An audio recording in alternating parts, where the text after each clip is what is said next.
Assalamu alaikum wa rahmatullah. J'espère que vous allez bien. Bienvenue dans cette édition spéciale Ramadan de Café et Confidence, 30 jours pour embellir son âme. Et moi, c'est Shaima, aka Vania Rose sur les réseaux sociaux.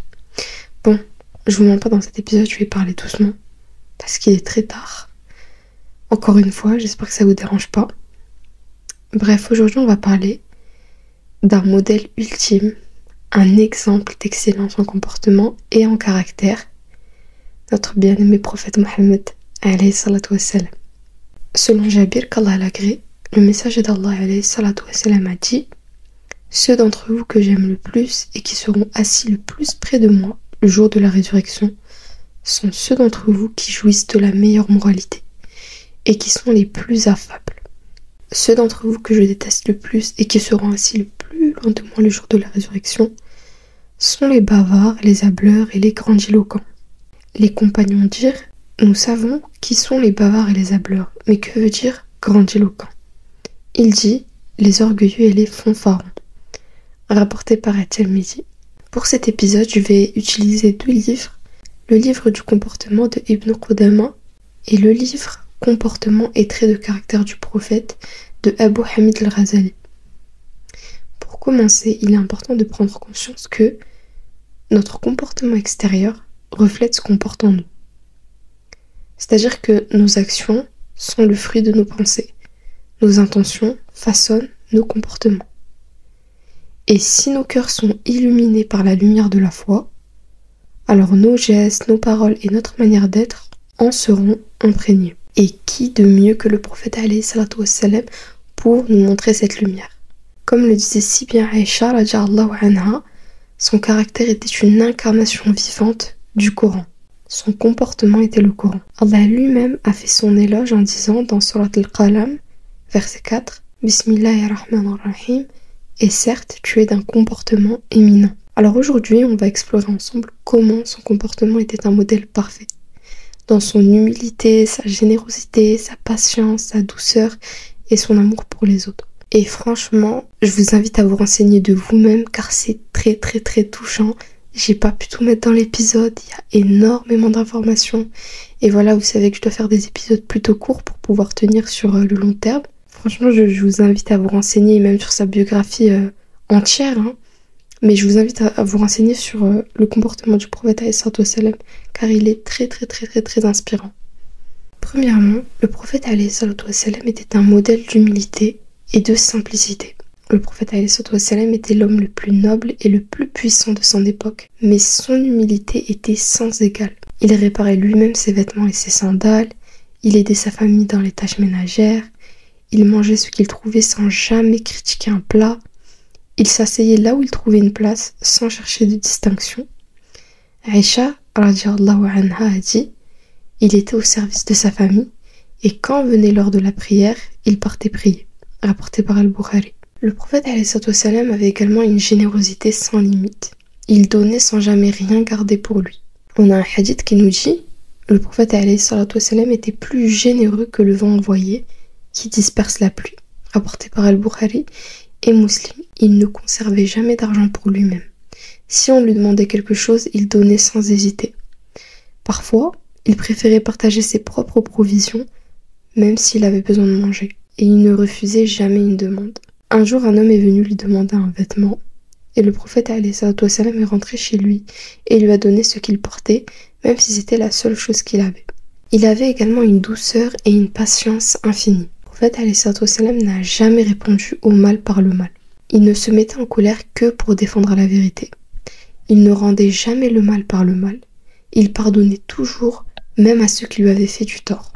Un jour, il a été frappé et ensanglanté à Taïf, et l'ange Jibril est venu lui proposer de détruire cette ville. Mais il a répondu: non, peut-être qu'un jour leurs descendants adoreront Allah.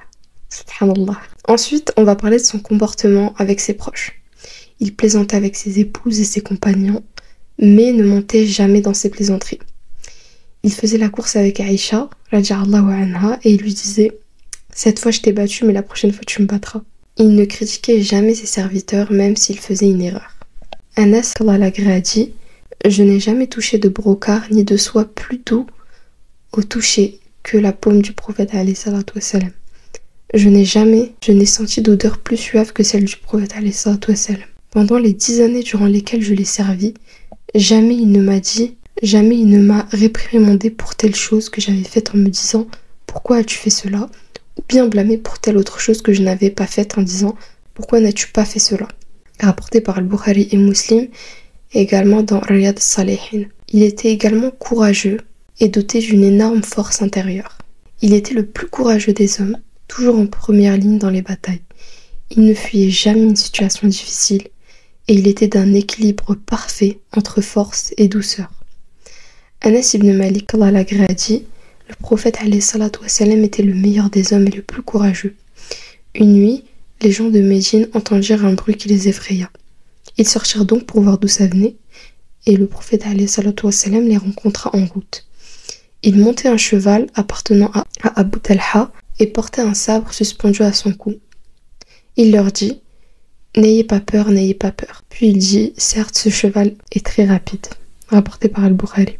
Pour conclure cet épisode, on va voir ensemble comment faire pour s'inspirer de lui au quotidien. Premièrement, étudier sa vie et ses enseignements. Étudier sa biographie, lire des hadiths le concernant et chercher à les appliquer. Ensuite, imiter son comportement dans les petites actions.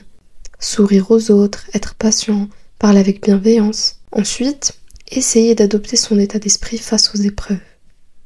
Se rappeler comment il réagissait dans les moments difficiles et s'en inspirer. Et pour terminer, faire des du'as pour lui ressembler davantage. Demander à Allah d'adoucir notre cœur et d'améliorer notre comportement. Le prophète alayhi salatu wassalam n'était pas seulement un guide religieux, il était un modèle parfait dans chaque aspect de la vie.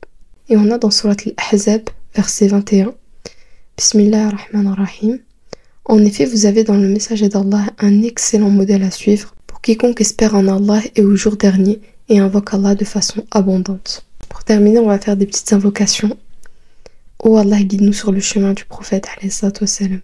Permets-nous d'avoir sa douceur dans nos paroles, sa patience dans nos épreuves, son humilité dans notre succès, sa miséricorde envers les autres et son amour inébranlable pour toi.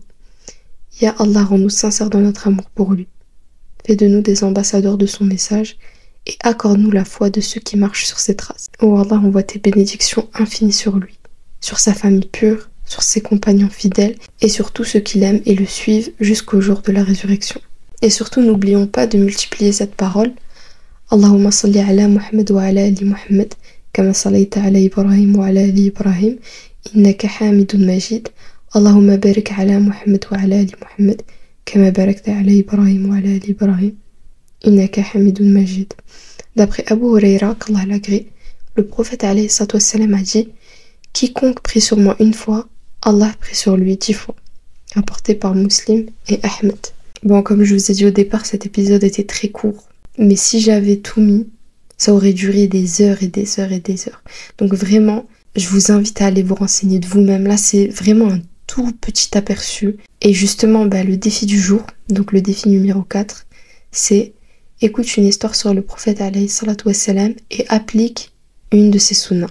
Donc tu peux t'inspirer d'une sunna que j'ai pu partager dans cet épisode. Ou alors tu peux mener tes propres recherches, regarder des hadiths, écouter des histoires. Il y en a plein de podcasts qui parlent du prophète alayhi salatu wassalam. Et tu vas prendre une sunna que tu vas appliquer aujourd'hui.